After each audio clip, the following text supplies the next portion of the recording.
Should you play Resident Evil 3 Remake in 2026? Well, that answer is not as easy as it seems. Releasing in 2020, this remake of the 1999 game looked to replicate the same success that RE2 Remake had just a year prior. Visually, you can tell right off the bat it looked great compared to before, but when you peel back the layers with this game, there are some things that were tweaked that really got on my nerves, along with some other changes. But let's talk about all of these in a little bit more detail to see if you should play this or not. What are you talking about? I don't have time to explain. You gotta get out of there right now! Alright, let me grab my...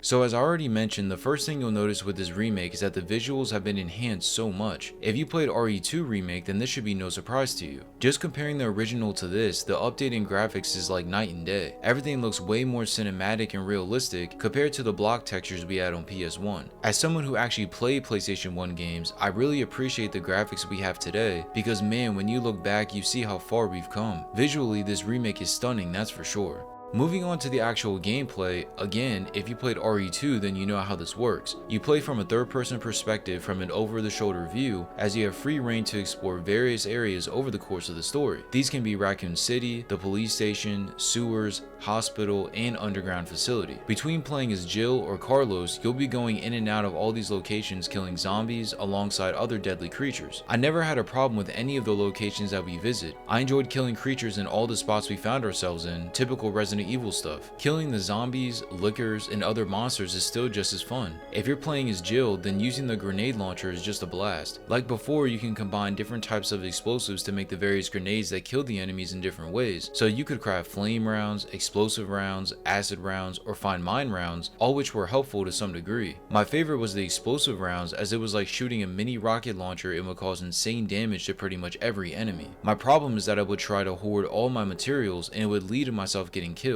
But eventually I just started unloading on everything. On the other hand, when using Carlos, the assault rifle is your best friend. You're able to find attachments for it, and in my opinion, it's the best weapon for killing zombies. At least on standards, you get plenty of ammo for the gun too, so it's okay to go through the whole clip because you're going to get more eventually. Yes, Carlos has other guns he can use as well, but I think the assault rifle is by far the best. When comparing each of their sections, I preferred the Jill section over Carlos's, but they were still fun regardless of who you're playing as. It's not that their sections differ dramatically, but when you're playing, you can feel the difference. It's like Jill's sections are more planned and thought out, while Carlos's sections seem more segmented, like they were made just to give us another player to use. To be fair though, I only briefly played the original RE3 on PS1, so this game felt completely fresh. This brings me to one area that I have to mention, and that's the cut content. So as someone who played this and didn't know what was cut and what wasn't, apparently there were some important things that were missing in this remake. I remember when this game came out, so many people were up in arms complaining about these changes, but what exactly was cut? Let's look at some of the notable changes in this remake. So in the original, you're going to hit different points where you're forced to make a decision. This could be choosing to run to safety or fight, but whatever it was, you were given a choice nonetheless. However, in this remake, the idea of making a decision at all was completely thrown to the wayside. In the original, you had a new feature where you could actually craft new ammo. This could be handgun or shotgun bullets that were stronger than normal versions, which is obviously important as it makes your gun stronger. Again, this was not in the remake either, as you could combine different items, but you could not craft stronger ammo at all. I noticed this immediately after finishing my playthrough, but the lack of costumes jumped out to me. In the original, you could unlock up to 8 costumes depending on which system you played on. In the remake, you only get access to 3 costumes in total: Classic Jill, Classic Carlos, and Stars Jill. It's pretty disappointing. Earlier when I was talking about weapons, I mentioned that I loved using the grenade launcher with Jill. Well, in the original, it was actually called the Mine Thrower, and you could use that in conjunction with the infinite ammunition perk to just blast stuff away. It wasn't the most useful for the game, and you couldn't make ammo for it, but instead of actually tweaking it to some degree, which is what I expected the devs to do, they just turned it into a grenade launcher instead. I don't mind that decision as I love the launcher, but it would have been cool to see this weapon in the game in some form. Perhaps the biggest piece of cut content was the entire clock tower section from the original. In that version, multiple things happened here between fighting Nemesis, solving puzzles, alongside Carlos's own section. I wonder why the team would cut a memorable part of the game. It could have been that it didn't fit with the style of gameplay that these remakes have become, or maybe they didn't didn't think the level design would work well with this. Regardless, I would have liked to play through it in the remake. Arguably the most notable change is how, avoiding spoilers, but at the end of the original you have to fight your way through this factory to reach the helicopter and escape the city. You still get to that same helicopter in the remake, but this time you just fight a boss and go straight to the roof. There's nothing in between getting to the actual roof where the helicopter is located. Again, it doesn't make much sense to me why this was changed. Again, it doesn't make much sense to me as why this was changed. Again, it doesn't make much sense to me as why this was changed, as I think another small section before finishing the game could have added some much needed padding. This character was completely removed from the game. If you have ever heard the phrase Jill Sandwhich, it comes from this guy. Not the worst cut compared to what we've already discussed, but it's the little things that we tend to remember the most. Things that don't seem important, but they give a game its own identity.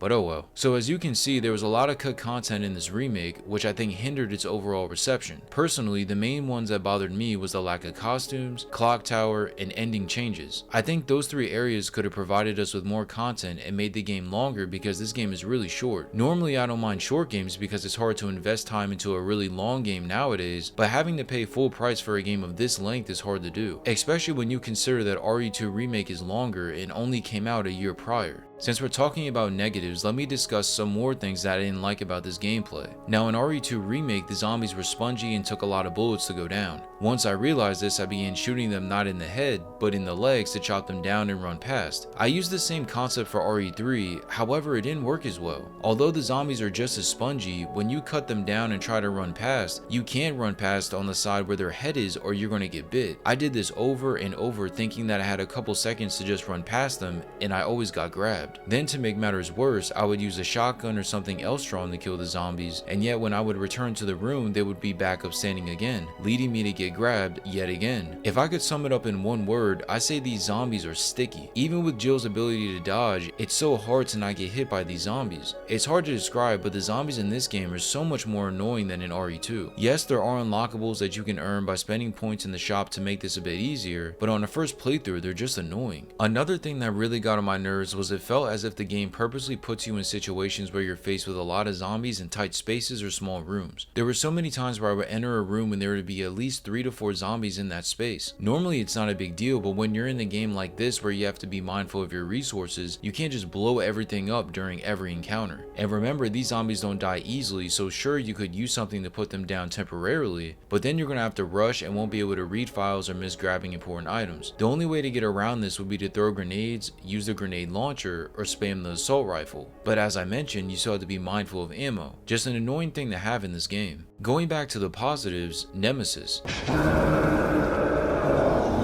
I love Nemesis so much more than Mr. X. I think Nemesis is way more terrifying too. The fact it speaks is a little bit scary, then add on the fact he can shoot guns or rocket launchers, hit you with melee attacks, and then sprint at you like he's Usain Bolt makes him an absolute menace. He doesn't stalk you as much as Mr. X does in RE2, but when he does, the tension turns up a couple notches. In this remake, there's more chase sequences with him, which I think was a nice change up versus having him follow you around the whole game. I've never been a fan of the stalker type enemy, as I prefer having set encounters and then moving on, with the downtime being used to find items, read files, etc. In regards to the boss fights, I actually liked all these fights. They all require you to figure out what weapon works best against each form of Nemesis, but in their entirety, none of them are too hard to figure out. I do know that the last fight for Nemesis on Inferno was absolutely insane, so much harder than the other fights. Similar to RE2, if you manage your inventory correctly and read the files, you can gain an upper hand in these fights. Like in one of the fights later on, the explosive rounds cook Nemesis, literally.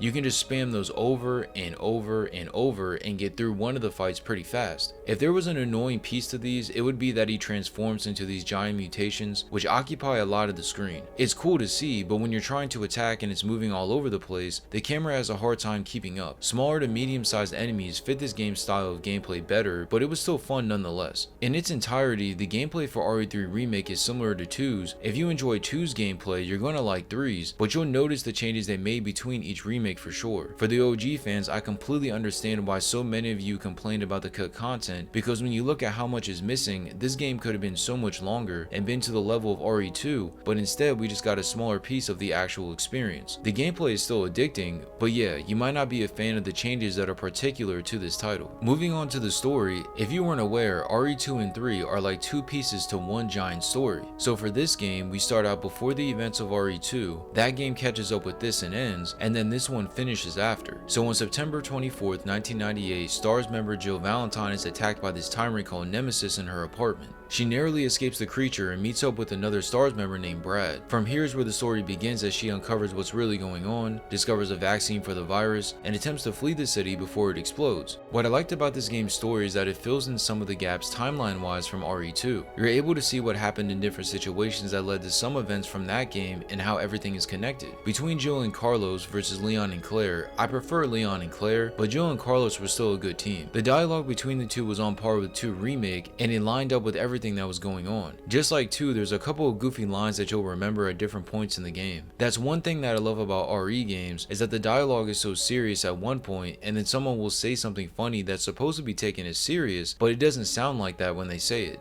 In this game, I think the threat of Nemesis as you're going through the stories felt a bit more than Mr. X. Like, as you're progressing, Nemesis seems to pop up at the worst moments and someone always dies. It's like you have a plan to do one thing and then it appears and alters all of that. Mr. X did that too, but it wasn't to the same level as Nemesis. Uncovering what Nemesis really is and its origins behind it was really cool. When you compare Nemesis and Mr. X, there are clear differences, so reading the files and then remembering that information during the cutscenes just heightens everything that happens. Even though it's unspoken, I thought that knowing Leon and Claire are also fighting zombies in a different part of the city at the same time made everything feel more connected. Like in both 2 and 3, you're so focused on the 2 main characters, you're not thinking about if anyone else is fighting zombies too. Knowing that there's other groups of people fighting these monstrosities at the same time makes the world feel bigger. Like it's not as contained as the actual locations that we play in during RE3. Like it's not as contained as the actual locations were that we play in during RE3. I thought the pacing was pretty good for how short of a game this was. Immediately from the start, you're thrown right into the action, with you being chased by Nemesis outside the apartment. As you continue with the story, it was always up and down with you fighting things and then finally getting a break with a much needed cutscene. As we take down more versions of Nemesis, I thought the build up was done really well. It never felt like that was his final form. It was more like, okay, we got him for now, but I'm sure he'll come back stronger. I thought the peaks and valleys felt right, and the story never got too high or too low. This game could have benefited from having a longer runtime to expand on it more, but what they gave us was at least satisfying. Where I feel this story excels is the mystery that's hidden behind the files. I think the cutscenes give you the meat and potatoes, but if you want the mac and cheese, collard greens, stuffing, and biscuits, you're gonna have to read those files. Combining the info from them with the cutscenes allows the player to truly understand what's going on and why. Normally when you have a bunch of files in games, I don't want to read everything, but this is one of the franchises where reading benefits you in both the story and the gameplay. The story for RE3 has been cut down some from the original, but if you enjoy 2's story, then you should like this one too. It's a shame we didn't get all the events from before, but I was still satisfied by the time we rolled credits. Having finished this makes me feel like I finished the second piece of a 2-part story, even though it wasn't quite as good as the first chapter. Overall, Resident Evil 3 Remake is a solid game that could have matched the greatness of RE2 Remake if some tweaks weren't made and some important content wasn't cut. Even still, I think if you like RE2 Remake, you'll enjoy this as well. There's enough here that's worth the purchase. So should you play RE3 Remake in 2026? That answer would be yes,